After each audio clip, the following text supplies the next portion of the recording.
Violet Evergarden follows a former soldier trying to understand the meaning behind a single phrase, words left behind by someone she truly cared about. Raised as a weapon, Violet enters a world filled with emotion, yet she stands completely outside of it. She can observe feelings, but she doesn't understand them, and when the war ends, she's left holding onto 3 words she cannot comprehend: I love you.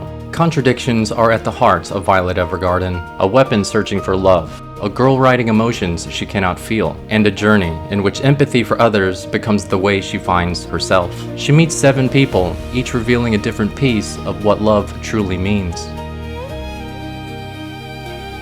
After the war, Violet is left haunted by the final words spoken by her commanding officer, Major Gilbert Bougainville. Before his death, he told Violet that he loved her. Made into a tool of war, Violet doesn't have the emotional vocabulary to understand what those words mean, or why they affect her so deeply. Which is kind of ironic because during the war, Violet was absolutely terrifying. Violet's devotion to Gilbert drives her throughout the series. She was an orphan and Gilbert changed everything, giving her a home, teaching her how to read, follow orders, and even giving her a name. In the final battle, Violet lost her arms, and she fought to the very end to protect Gilbert. And yet, in the hospital, instead of focusing on herself, she insists on seeing him. Her attachment to Gilbert is profound, almost like a kind of separation anxiety. It's admirable, yet heartbreaking. Her dedication is so extreme that stuffed animals are probably taking notes too.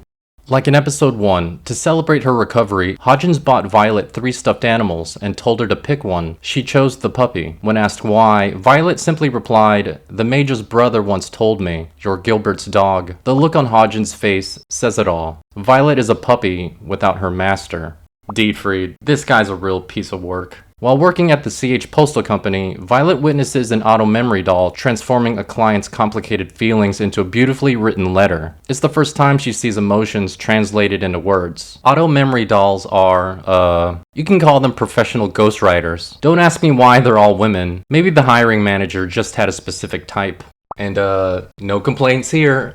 Since Violet struggles to read emotions herself, she begins to believe that by writing for others, she might start to grasp those feelings, and maybe, just maybe, finally discover what Gilbert's words truly were. This is an adventure of Violet trying to find herself, but before that, she first has to understand that words don't always say what people mean.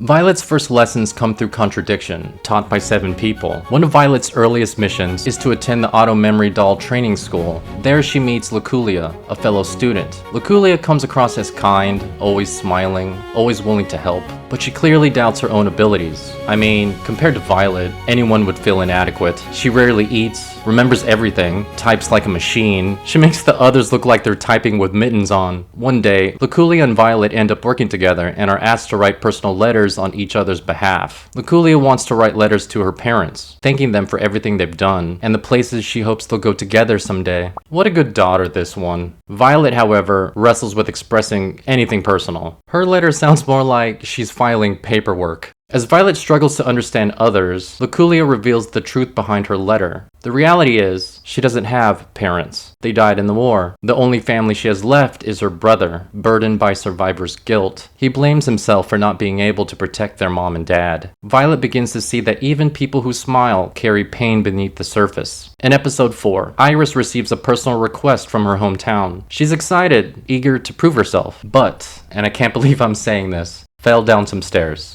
Oh my goodness. So Violet ends up accompanying her and typing in her place. Iris is not exactly thrilled about the situation, if you know what I mean. To add salt on the wound, Iris soon learns her mother orchestrated the request for an auto memory doll, a white lie meant to bring her home. It's clear Iris's mother just wants to reconnect with her daughter after not seeing her for a while, but instead of saying it directly, she hides behind formality. She organizes a birthday celebration, hires an auto memory doll to write invitations, and prepares a grand welcome, all in the name of love. But that love is expressed in a way that Iris doesn't understand. It feels like an ill-suited attempt to introduce her to potential suitors. I mean, between the injury, her mother's lie, and the unexpected dating showcase, this trip goes off the rails real fast. I honestly relate to this episode. Every time I go home, my mother does the exact same thing. And to make things worse, Violet's caught right in the middle. She wants to help, but she's not sure what to say, or even if she should. I gotta say this real quick. Violet Evergarden is ridiculously beautiful. The landscapes, animation, color palette, it's all jaw-dropping. And the music, composed by my goat, Evan Call, the same composer behind Freerun. This man cooks.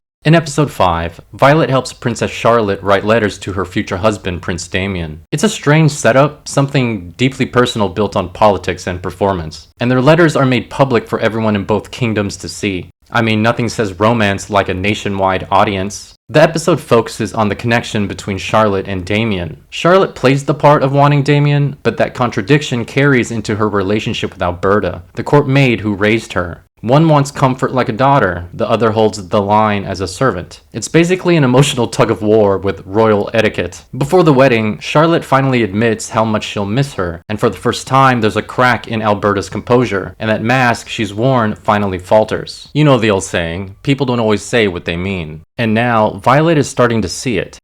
In episode 6, 80 auto-memory dolls are sent to the Justitia Observatory to transcribe and decode manuscripts. The observatory is run entirely by men, which explains why talking to women suddenly becomes a major event. At that age, I don't blame them, to be honest. Leon, however, is cynical about their visit. Let's just say he has issues with attractive women. He's initially annoyed by the dolls, until he's paired with Violet. When Violet introduces herself, this boy suddenly forgets how words work. All things considered, I think everyone is kind of starstruck when Violet introduces herself. I mean, look at Iris's parents. I will travel anywhere to meet you.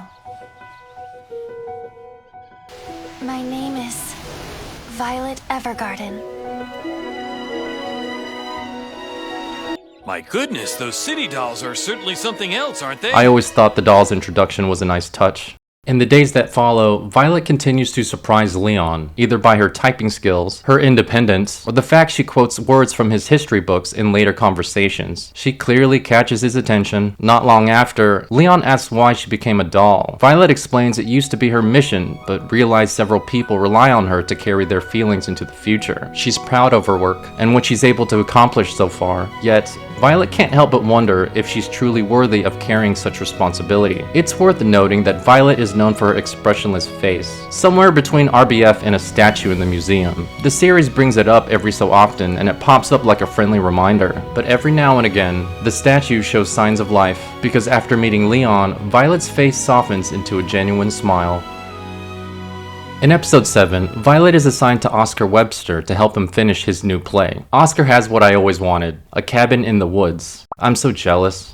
As he dictates the story, Violet leans in, asking question after question. She becomes invested in the character Olive's situation, responding with genuine empathy. She begins to pick up that Olive is inspired by someone real, Oscar's daughter, and from that point on, she's determined to make sure the story ends with a happy ending. You know, priorities. And yes, the carbonara counts also. The sequence where Violet flies across the lake to remind Oscar of his daughter is deeply touching, and it shows just how far her empathy has come. The thing is, empathy opens doors, but it always asks for something back. Episode 10 is widely considered the emotional peak of the series. A terminally ill woman invites Violet to her home for a week. We meet Anne, a young girl who loves dolls, bugs, and her mother. It's explained early on that Anne hates visitors, because every time someone visits, it feels like they're taking her mother away from her. After Violet introduces herself, Anne mistakes her for a real doll and slowly begins to warm up to her. I would say it's because of Violet's arms, but let's be honest, it's her expressionless face. As Anne's mother is bedridden, Anne is forced to play with Violet, a doll playing with another doll. Violet never grew up with such childish things, and she isn't quite sure how to respond at the beginning. The whole scene is kind of endearing, and this episode does a great job telling the story through the eyes of a child. Anne really does love her mother. As the days go by, Anne watches from inside the house as her mother and Violet write letter after letter, and for her it's painful to watch. She hates seeing her mother suffer, and those letters only seem to make it worse. Anne doesn't get it. She knows her mother is running out of time, so why spend it on writing letters with a stranger instead of being with her? It's just like every visitor. Those letters are stealing the moments she has left in this world. When Anne asks who the letters are for, she's simply told they're meant for someone far away. The week closes, and the doll finally finishes her work and leaves. Anne finally learns that not all visitors are bad, and now she can finally spend precious time alone with her mother. Their last days together were full of laughter and love, but like all good things, it comes to an end. Anne is left alone in a mansion, and it's never felt emptier. Violet returns to Leiden, and this is where everything clicks. The letters she wrote with Anne's mother were meant for Anne, one for every birthday, for the next 50 years. It's a way of keeping her company. As she grows up on her own, those letters serve as a constant reminder that her mother is always by her side. This assignment breaks Violet. In episode 11, Violet travels into an active combat area. It's part of an auto memory doll's duties, to go anywhere a client needs them. Her frequent travel miles must be off the charts. One destination after another, she is always on the move. And if that anywhere happens to be a war zone, Violet can handle herself. She's still got it.